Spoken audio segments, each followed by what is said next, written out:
So thank you. When the Economist Society invited me to give this introduction, they didn't know I was married to Oriana. So I'm delighted that we managed to organize this, and even more delighted that we managed to keep it a secret from Oriana until about 5 minutes ago. So since I was invited to do this, the basic choice problem I faced is how to maximize the quality of my introduction subject to a 2-minute time constraint. So I could tell you about all the important contributions Oriana has made in areas of development, labor, organizations, and political economy. Or I could tell you about all the what an incredible institution builder she's been in our profession, either as director of the Stickard Research Centre at LSE, being president-elect of the European Economic Association, being a research director at the International Growth Centre, editing Econometrica, etc., etc. But rather than that, let me tell you 2 things about Oriana that are not on her CV. First, she cares deeply about teaching and her students. Her development course at LSE is legendary, and over the last 20 years, she's influenced students to go on into academia and policy worlds and make careers producing their own cutting-edge work in development and organizations. She's literally built the Bandiera School of Economics. But second, and most importantly, she shows me every day that you can be wonderfully successful in economics and combine that with being an even more wonderful mother, woman, partner, counselor, and most recently, electrician. She has an absolute advantage over everyone in everything that she tries to do. And I'm just the luckiest guy in the world to have a front row seat to see this every day. And you're all very lucky to have her for the next hour or so and to hear her thoughts on the allocation of talent. Oriana, the floor is yours. Thank you. Thank you so much. You win the prize for the most embarrassing. These introductions are always of the nature that only your mother would agree with everything that's been said. I think you beat my own mother. So thank you so much. So at this point, I can only disappoint, right? After such an introduction, I'll try to do my best not to.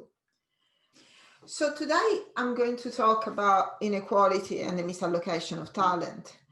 What I mean by that, well, the starting point is quite well known. We know that living standards vary enormously, both across and within countries. Most of us have been to different countries and we know how it feels to go to a developing country coming from the UK. Now, if you study development economics, one of the first things that you learn is that differences in factor endowments explain very little of this difference in living standards. And what is due to, most of the difference is due to differences in productivity. But productivity is kind of a catch-all phrase, is the measure of our ignorance, as some people define it, because everything that we cannot account for, we attribute to productivity.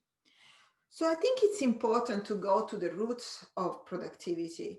And what I'm going to do today, I'm going to patch together different works that I've been doing in different areas, together with works that others have done, to try and discuss how this depends on the organization of labor, by which I mean how people of different talent are allocated to jobs, and how the fundamental determinant of this is inequality. Actually, I'll leave it in plural because I will be looking at different types of inequalities. Let me start with an anecdote. I come from Sicily. At the age of 17, I left Sicily to go to study in Milan. At the time, the difference in GDP of the 2 regions was about threefold. So when you go from a place that's 3 times as poor to a place that's 3 times as rich, you notice many things, okay? Everything is shiny, the shops are better, the people are better dressed, everybody goes very quickly. But the weirdest thing that I found was that people weren't that smart. Like the average baker, if there's somebody here from Milan, don't get offended. It will end up well, I promise. But the average baker wasn't quite as smart as the average baker I knew in Sicily. As a matter of fact, the smartest man I knew, the one that my father always went for advice, his job was to sell sandwiches from a truck. So I thought, this is weird that Sicily, despite being full of people that are so smart, is so much poorer than Milan. Well, it took me a while to understand that that was actually the cause of the place being poor, rather than a weird puzzle. And that's what I will be talking about today. So these are new data that I assembled for this talk, where I was trying to find more of a factual evidence for this fact rather than my own observation of Milanese bakers. And so I found this data set that the OECD has put together, which is called PIACC, which is a data set where they test adults, a representative sample of adults in these countries. They test them on numeracy, literacy, and problem solving. These are objective tests of adults. And we know which jobs these adults do. Okay? So what I show here is the ratio of the median in blue-collar occupations, ISCO codes 8 and 9, for those of you familiar with these numbers, to the bottom among professionals and managers. Okay? A ratio greater than 1 means that half of the blue collars are smarter than the bottom 10% of managers. So a ratio of 1.2, as we see in Ecuador, in Russia, Kazakhstan, means that the median blue collar worker is 20% better at maths than the bottom 10% manager. So what I saw in Sicily was only half of the show, right? So I saw smart bakers. And then at the same time, I realized that the medical doctors weren't that smart, not as smart as the ones in Milan. So that is the misallocation of talent. You get somebody very clever doing a job where that talent is not really put to full use. And the other side, that the job where the talent would be put to full use is taken by somebody way less clever. So this is numeracy. You can look at problem solving, literacy. These are the 3 tests that the dataset does. And you can see there's a nice negatively sloping relationship with GDP everywhere. So it looks like in poorer places, you get more misallocation. You get smarter bakers and sillier bankers. So why is this a problem? Well, it matters a lot, not just for the well-being of the baker and the banker, but for society as a whole. Because managers and professionals have a much larger impact on economic activity. The baker could bake bad bread, but a doctor that puts a cast on the wrong leg, and this is something that actually happened, is a lot more damaging. Okay? So there are gains from swapping until all managers are more talented than all blue-collar workers. And yet that doesn't seem to happen. And mind you, those of you who have a very eagle eye would have noticed that these charts start at 1. So there's no country in the world, not even the Scandinavian countries for once, where really all the managers are more talented than all the blue-collar workers. But a ratio of 1 means that the very worst manager is as good as the median blue-collar worker, so it's not terribly bad.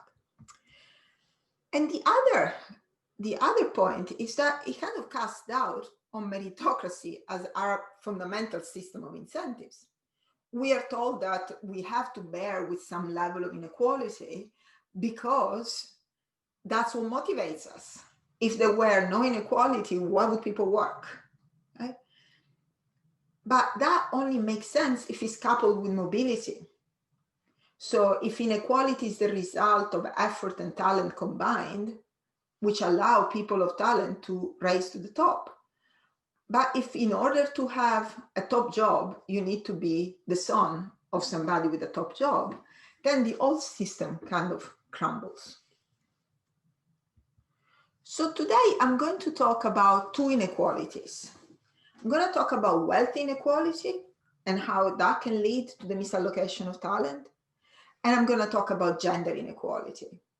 Let me start with wealth. The story with wealth is actually quite simple.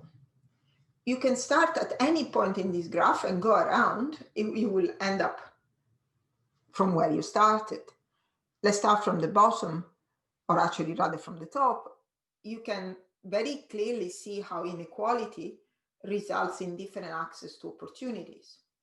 If you want to be theoretical about it, you have to go back to the first welfare theorem and realize that most of the assumptions of the first welfare theorem that allow you to separate inequality from efficiency don't hold in reality. So first and foremost, information is not symmetric. There are externalities. So there are many reasons for why markets fail. And because of that, poor people don't have access to the same opportunities as richer people. Different access to opportunities means a misallocation of talent. So the son of the blue-collar worker, no matter how smart he is at math, is unlikely to become a chief engineer, or at least less likely than the less smart son of the existing chief engineer. This has the two consequences. One is that it creates poverty traps. So people who are born in poverty will be poor just because they were born poor. So at an individual level, it has that consequence. And at a society level, it messes up with productivity. Because if the most talented cannot rise to the top, their talent cannot influence the productivity of many others, and the country will remain poor. Poor and unequal, because the only people that are at the top will remain at the top, and the circle will continue. So let me first show you some evidence, although I don't think there's much need to do so, on the first relationship. So from inequality to mobility. There are plenty of these graphs floating about. This one is from a recent World Bank publication, which is Fair Progress. I picked this one because normally these curves are drawn for mostly developed countries, but it's actually even more interesting to look at the poorer countries because the relationship there is a lot starker. Okay? So what this is relating, they put the mobility the other way around. So this is immobility on the vertical axis and inequality on the horizontal axis. So Gini coefficient on the horizontal axis, intergenerational income elasticity on the vertical axis. Income elasticity across generations being high means that your income depends on what your dad was doing. So you see here that there is a very positive and strong correlation between the two measures. And all the poorer countries in the sample are somewhere around, sorry, you don't see my finger, obviously, are somewhere around here, okay? High inequality, high intergenerational income elasticity. Your job and income are determined by the job and income of your parents. Is this optimal? Most certainly not, because you do not inherit the genes for being a doctor or the genes, my father was a lawyer, I'll be the worst lawyer ever. Okay, now what does, so these are all correlations which are very good and informative, but what about the micro foundations of this phenomena? Well, I'm going to go now to a pretty deprived area of the world, which is rural Bangladesh. I'm going to talk about two things. I'm going to show you evidence for poverty traps, and I'm going to show you how that interacts with COVID. So this is going back to my diagram here, to show these links over here, from the misallocation of talent to poverty. So if you look across the world, most of the poor are actually working. Right? So the poor are not poor because they're unemployed. Of course, some of them are unemployed, but by and large, the poor have a job. The problem is that they have bad jobs. These jobs have low pay, they're uncertain, and they're irregular. So our image of a job where you have a contract with an employer who pays your wage every month and you guarantee that job for a certain amount of time is actually quite rare in low-income countries.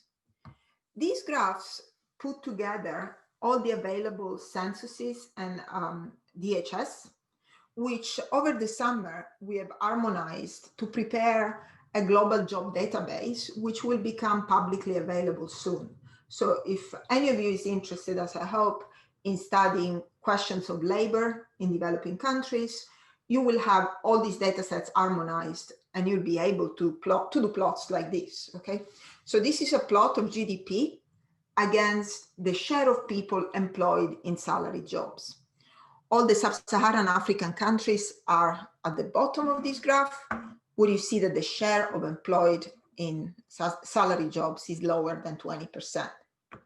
If you split people by wealth, these are wealth quintiles. The red is the first quintile, the green is the bottom quintile.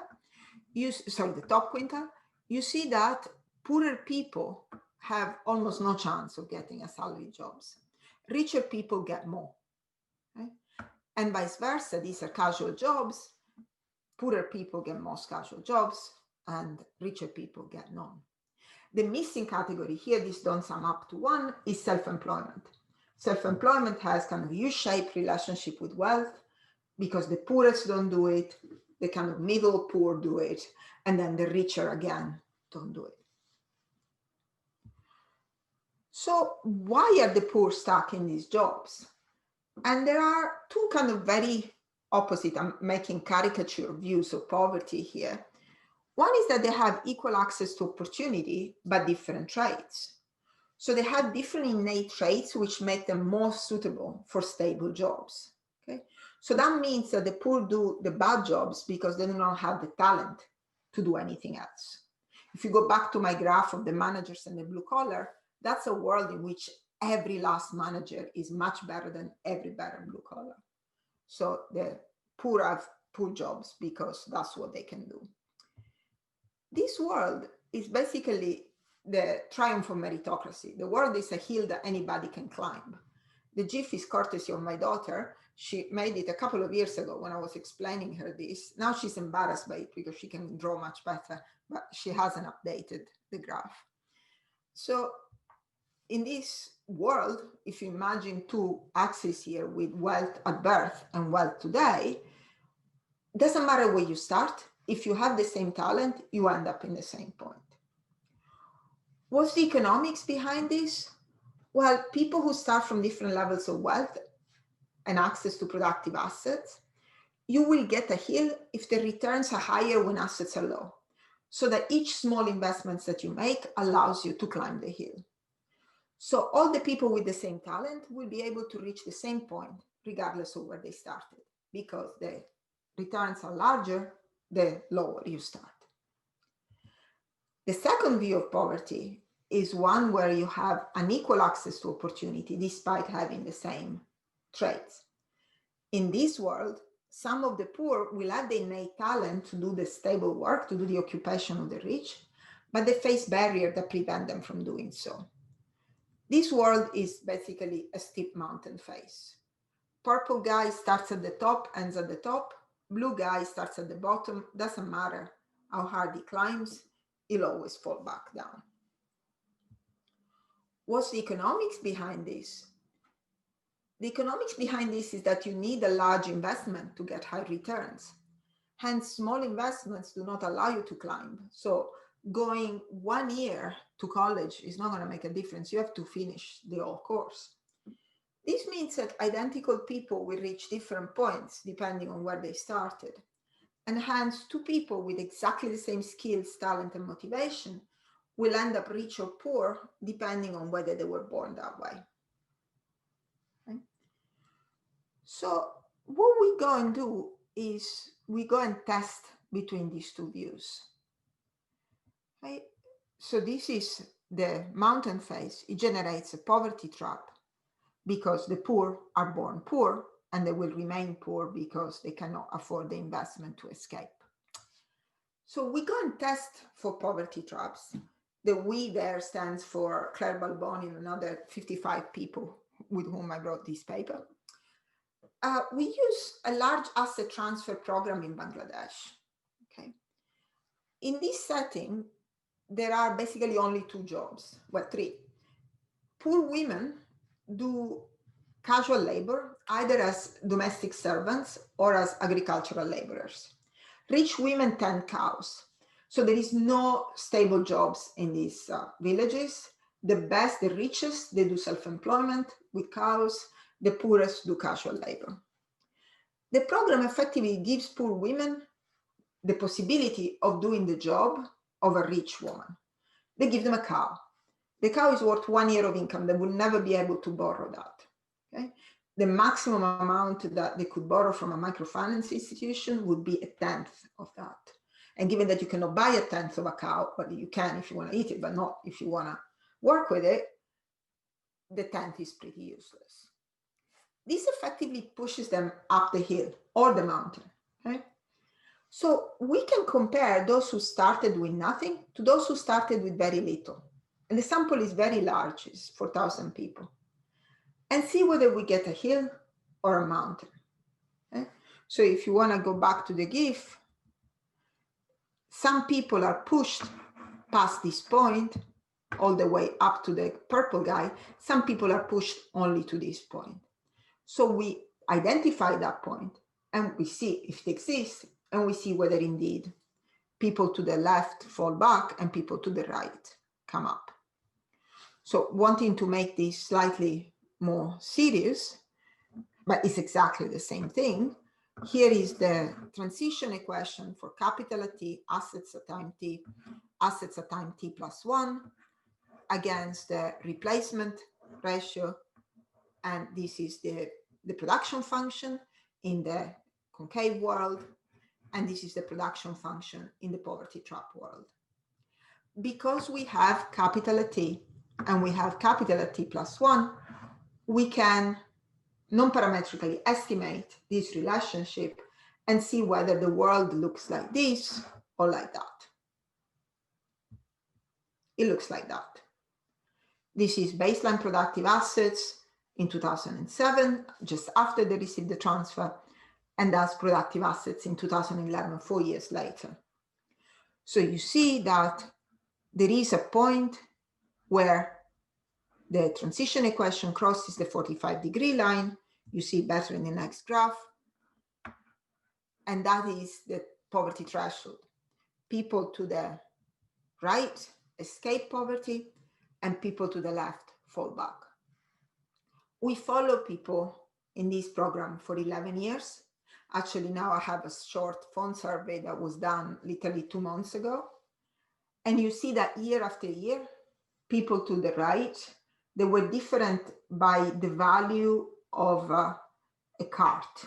That was the difference. In dollars, it's basically nothing. The difference in wealth at baseline was maybe $10. But those $10 made a big difference because combined with the cow, pushed somebody past the threshold, and they continue working with assets. They kept buying new assets, including land, and 11 years later, they're much better off, whereas the other people fall back. And this is, I think, only the beginning of the story. With Imran, we're now looking at the children of these beneficiaries, and we are seeing how the children's life have changed as well. Okay? So these are the two groups diverge over time. This is an 11 years period. Now, poverty traps are unfair and inefficient. Unfair clearly because you have two people who are identical other than this accident at birth. One is born rich, one is born poor, and they end up having a very different life. Inefficient because, remember, the baker and the doctor, these high talented people who are born poor will not be able to exploit their talent, and they will be replaced by a less talented, richer person. Now, the lessons for policy is pretty clear that one-off transfers that are large enough to push people past the threshold will reduce poverty in the long run and will not be needed in the long run. Okay, because you need a one-off big push and then people will sort themselves out. Unfortunately, if you look at most transfers that are given, they're well below that amount. The real value of NREGA payments, for instance, if you're familiar with that, is well below that. Microfinance loans are well below that. So it's no surprise that the existing state of social assistance requires top-ups every year because It subsidizes consumption. It does not allow people to change jobs. Sadly, what we see now is that the same logic works in reverse. That is, if you suffer a shock big enough that you end up below the threshold, that will have a permanent effect. And I think this is very important these days, unfortunately, to understand the effect of large shocks like COVID. For a while, I was optimistic, thinking that, we're just suspending the economy for a bit, and then the moment we reopen, everything will restart as if nothing had happened. But the longer you keep the economy closed, the more businesses cannot survive. But it's not just that. The type of business who cannot survive is the type of business owned by a poor person. And that will introduce misallocation back into the picture. Let me give you a sense of this. In a recent paper, we surveyed by phone 7,000 households in urban slums and rural area in Bangladesh. Okay? So a baseline, it looks like every developing country looks. The poor people do mostly casual jobs, the rich people do mostly salary jobs, and the people in the middle have small businesses. Now, what happened? The interesting thing is that after the lockdown, a lot of people changed jobs. This diagram tells you for each occupation that the person had a baseline, how many people still have that after the lockdown. This is a period of 4 months between February and June. You see that 61% of the businesses remain alive. 30% of them move into casual labor. 9% of them move into salaried labor. Same thing with salaried labor, 74% retain their jobs, 24% move into casual labor. Now, if you look at the wealth of the people who stay and the people who leave, you realize that it is the wealthiest that either stay in good jobs or move to better jobs. So look at businesses. The average wealth of those who stay in business is 236,000 takas. Doesn't matter what the unit is, because the average wealth of those who lose the business and move into casual labor is half that. So it doesn't matter whether it's takas or dollars or whatever, the people who move into casual jobs are half as rich. And if you look at casual jobs, the people who move out are the richer. Okay? So you see people moving into permanent jobs and to businesses, and those are the richer ones. Same thing with salaried labor. The people who lose their salary job and move to casual jobs are half as rich as those who stay. What's the perverse consequence of this? Is that you end up with an earnings wealth frontier that's downward sloping, both for the leavers and for the entrants. Let me tell you what this does, because it's not immediately obvious. What we do is that we split wealth in bins, and for every bin, we take the profits of the richest, of the most profitable lever. Okay? So we look at the distribution of profits of owners of very low wealth, and we look at the top 10%. That's 17,000 takas there. We continue doing that as we get richer and richer. There you see that profitable businesses of poor owners are more likely to go bust than the same business with a profit of a rich owner. So that means that you lose out a lot of rich, good businesses owned by poor owners, and not the not so good businesses owned by rich owners. The same thing happens on the entry. So to start a business after the lockdown, you require very low profits if you're rich to start with. So good businesses by poor owners are replaced by not so good businesses by wealthier owners. This is, again, misallocation. So the effect of COVID depends on the job that you have. So people change jobs, and the wealthier people get better jobs. And this leads to inequality and misallocation. And unfortunately, to the conclusion that the effect of the pandemic will last longer than the pandemic itself. The pandemic seems pretty long lasting as is, but the economic consequences and the societal consequences will be further long lasting. Now, if you say that, you might think that this is just a problem of Bangladesh and the farmers there, but actually it's a bit everywhere. This is a paper from my colleagues, John Marinen and Javier Haravel and many others. They look at inventors, people who patent inventions in the United States, okay, the land of opportunities, remember that.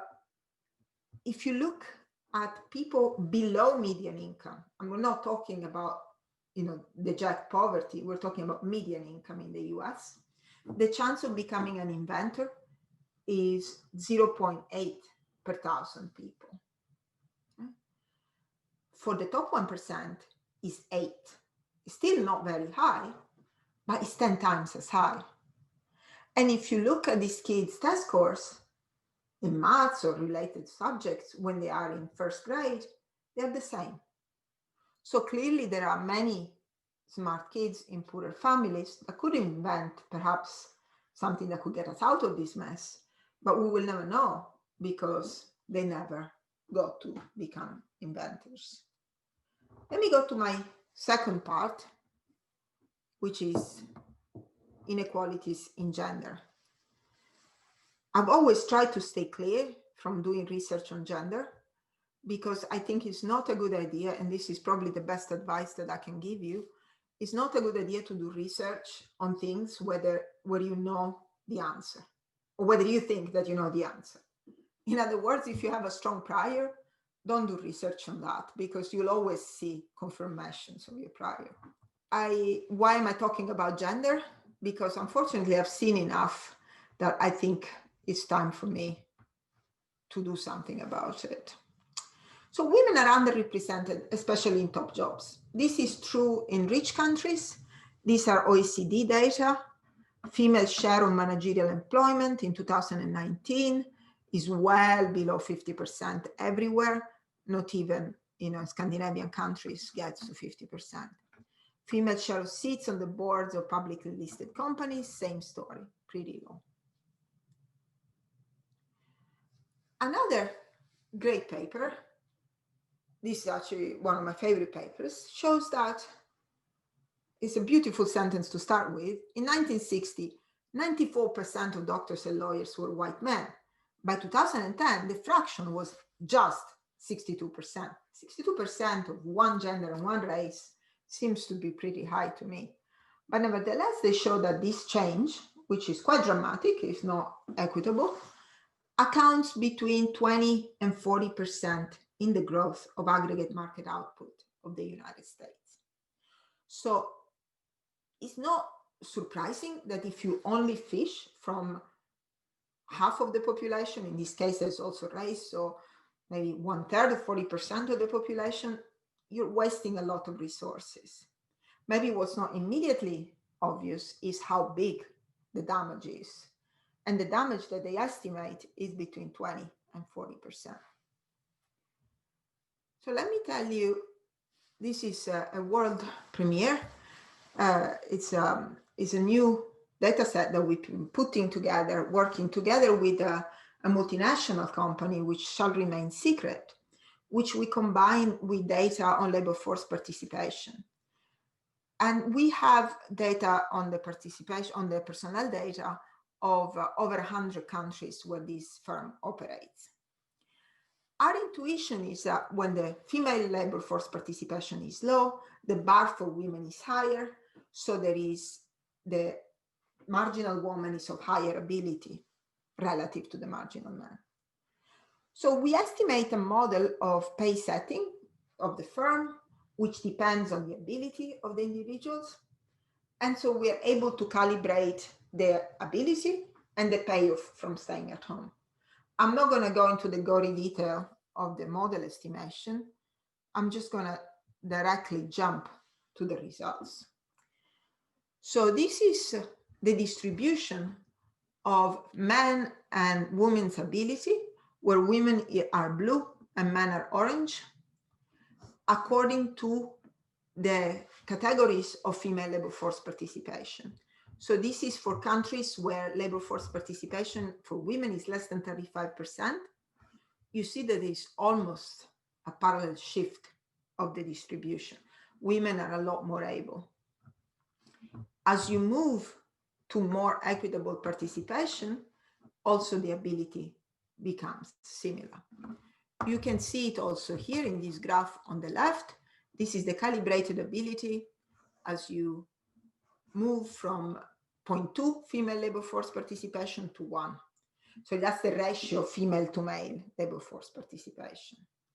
So in countries where few women participate, the ones who do, these are white collar jobs, are way more able than men. So there is a possibility of increasing productivity by just swapping one woman by one man until the abilities are equated. Now, this means, unfortunately, that the gender wage gap that we have in the data is actually severely underestimated. These are actual data on the gender gap plotted against the female to male labor force participation. So these are not from the firm, these are the actual ILO data on the gender gap. And you see that against labor force participation is pretty flat if you use the raw data. If you adjust for the ability differential, so you compare like we like, the gender gap actually goes in the countries with lower participation, such as Mexico, it goes from 20% to 50%, which is not particularly good news. There are a few countries where actually it improves because the participation is very close. So as we had two views of poverty, we can have two views of gender inequality, one with perfect markets and one without. The perfect market would say that there has to be a comparative advantage. Now, this doesn't mean that women are bad at work. They could be equally good as men. But as we know, if we all remember the Ricardo example, where England is better at producing everything, but Portugal is relatively better at producing wine, it makes sense to specialize. Okay? The other view is another poverty trap view, where women and men have the same skills, but we have to find a reason why women are stuck in this equilibrium. Now, it's not a matter of wealth anymore. For wealth, it was easier, because if you don't have money, you can't afford schooling, so you can't go on and become an engineer. But for gender, there has to be something else.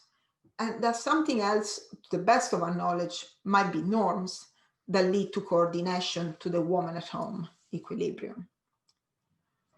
So let me show you, and I'll be done in 3 minutes, comparative advantage test. Now, my colleague Camille Landais with Eric Leven and others have done a lot of work showing that women and men do more or less the same until a child arrives. And the moment the child arrives, woman stops working, the wages collapse, is a disaster. Now, if these were driven really by comparative advantage, we should observe that in couples where before children the woman earned more, we should observe less of an effect. Maybe there is still an effect because there will still be a comparative advantage, but the effect should be smaller. And it's not. So these are the panels in case you cannot see it, but it doesn't make a difference. This is where the women earn more, and this is where the men earn more. The child penalty is exactly the same. COVID has to enter somehow. So this is IFS time use data. And this is the ratio of mother hours to father hours devoted to different activities, depending on whether, again, before COVID, the mom earned more or the dad earned more. And you see that when the father earned more, the mother works less. These are ratio, so you have to look relative to 1. So you follow these bars, the mother worked less. The mother did all the housework, twice as much housework. The mother did most of the child care, and the father did all the uninterrupted work. Okay? Now, what happens when the mother earned more? Well, the ratio is close to 1 for work, so they're working the same amount. They're doing the same amount of housework, but then when it comes to children, there's almost no difference. Mothers who earn more do the same as those who didn't. If it were really comparative advantages driving this, we should have seen a different pattern. And then the obsession of every working woman, uninterrupted paid work, still less than one. The child penalties correlate with the prevalence of traditional gender norms. So this is the second explanation. Instead of comparative advantage norms, these are all the countries for which Camille and Henry Cleven can estimate a child penalty. If you plot them against gender norms, where more conservative norms are on the horizontal axis going to the right, you see that there is a strong correlation. And if you take our data and you look at the ability gap, which is a measure of the misallocation, again, it correlates a lot with the prevalence of traditional gender norms. So what do we learn? Well, it looks like inequalities of any nature generate the misallocation of talent. Misallocation lowers productivity and fosters more inequality because there's less for anybody to go around. But importantly, we have to think how this affects the way we value shocks and policies, because short-run changes, good or bad, can have very long-term consequences. When you have two equilibria, one little push can shift you from one to the other. We hope to find a little leverage that can bring us from the bad to the good equilibria, but these days we're seeing a lot of pushes the other way around, from the good to the bad.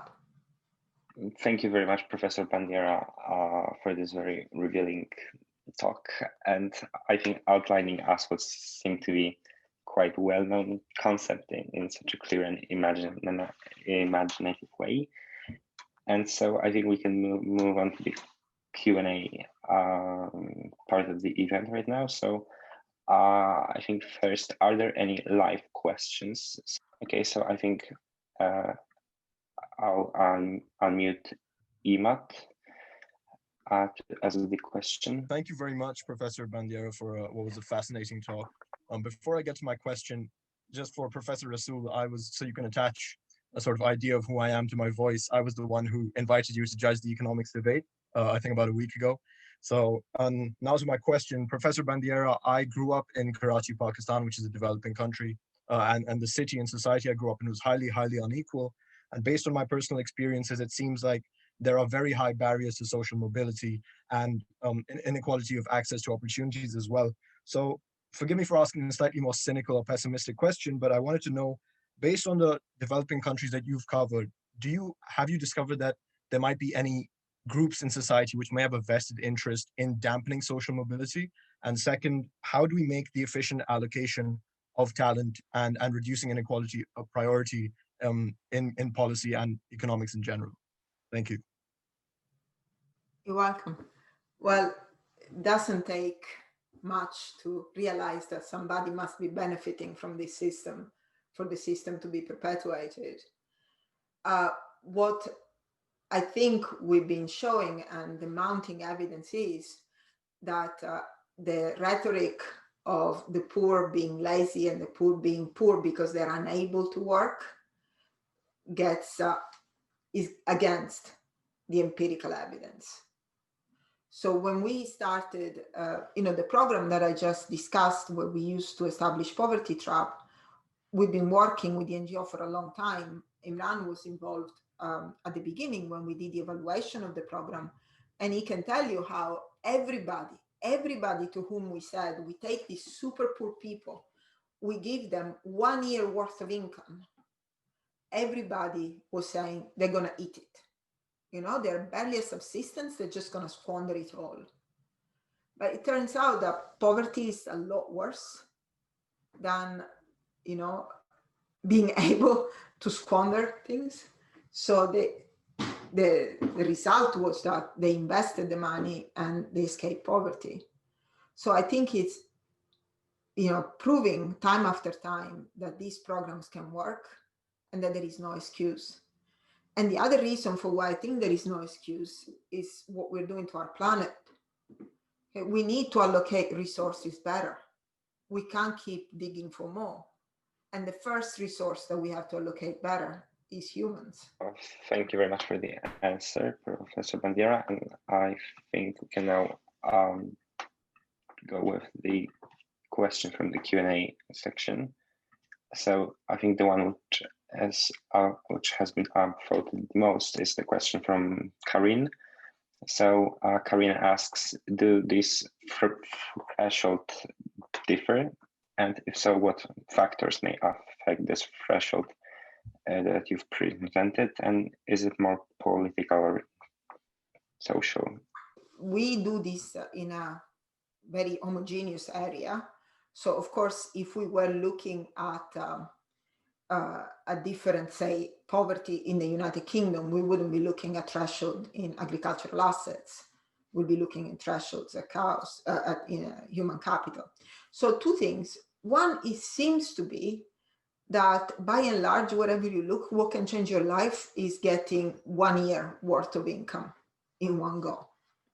If you think of the cost of university education for somebody who's at the poverty line in the UK, is roughly 1 year worth of income. So that seems to be, something that's sufficiently unreachable by borrowing, and yet something that's feasible by transfers. In the paper itself, we show that the threshold is slightly higher if you have more dependents. So if you have like elderly parents or children in the household, because the same investment, the proceeds of the investment have to be shared among more people. So we do some comparative statistics of that nature. But in terms of political and social differences, we can't show much because it's a very homogeneous area. Well, thank you very much for that. And we can go with the live question right now. So I think Ravini wants to give one. So I'm unmuting you. Thank you. Thank you so much, Professor Bandiera, for such a fascinating talk. It was incredibly engaging. My question actually is sort of broken down into two parts. The first is specifically on the program of the transfer. Do you believe that if, I don't know, the recipients of this transfer had to kind of pay back or repay the one-off 1 year amount that they were given to basically mobilize themselves, do you believe you would see a change in the results? And secondly, do you believe that maybe globalization and trade can be sort of the solution in closing this misallocation that we have specifically with gender? So the NGO actually runs a similar program where they give a grant, which then has to be repaid. They run it with slightly wealthier beneficiaries than the ones that we analyze in our paper, and it seems to work quite well. Now, a loan of this amount, the key difference between this loan and a microfinance loan, which is what these people have access to, is that A, the amount is much larger, and B, it will take you a long time to repay it. And most microfinance institutions do not want to offer loans that have a long repayment period, because those are loans that typically have a very poor repayment ratios. So I think it's possible to do it with loans. It's definitely, you won't get a repayment rate of 1, but still, at the moment, you have a repayment rate of 0. So it could be more sustainable if it were done on a loan. And the other question about globalization and equality, I don't think that globalization per se is good or bad. If anything, trade, gives more opportunities, so it can only be a good thing. I'm not sure how it can relate to gender equality, though. Thank you for your answer, Professor Bandiera. And the question from the Q&A section. That is the most upvoted one, actually, so I made a mistake. Excuse me for that. And Karan, so Karan asks, in India, in cash transfers to poor people have mainly been ineffective due to lack of infrastructure, which is the case in most developing countries. In situations like this, where transfer don't push people up in the mountain, and how do you think the poverty trap can be overcome? So most of the programs that have been ineffective were actually too small. That is, the amount that they transferred was too low to go to the threshold. Remember that the threshold is at 1 year worth of income. Very few programs give that amount out. So I don't know if it's a matter of infrastructure or it's a matter of not being generous enough. Because if you think of somebody who has absolutely nothing, giving them $100, which is the microloan amount, doesn't make any difference, especially if you have to repay it within a week. To change your life, you need a much bigger sum. Thank you.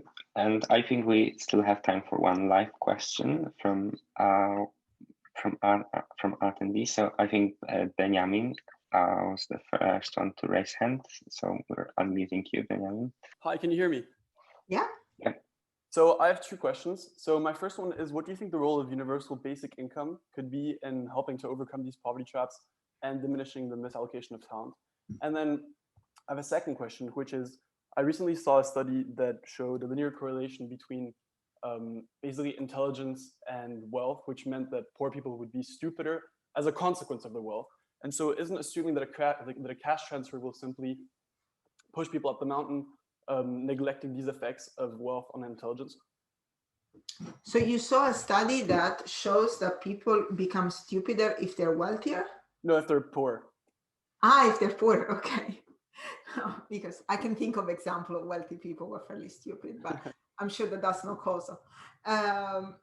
So of course that will strengthen the effects, because if you think that is the pressure, it's not really stupidity, it's the fact that you have to engage a lot of brain space to cope with poverty. So once you relax that constraint, you have more space to think about something else. So that clearly would strengthen the results of the poverty trap, because it would be a complementary input. You get the assets and you get more brain power to deal with them. Thank you for the answer, Professor Bandiera. And sadly, we don't have time to for more questions. So this would bring us to the end of the event.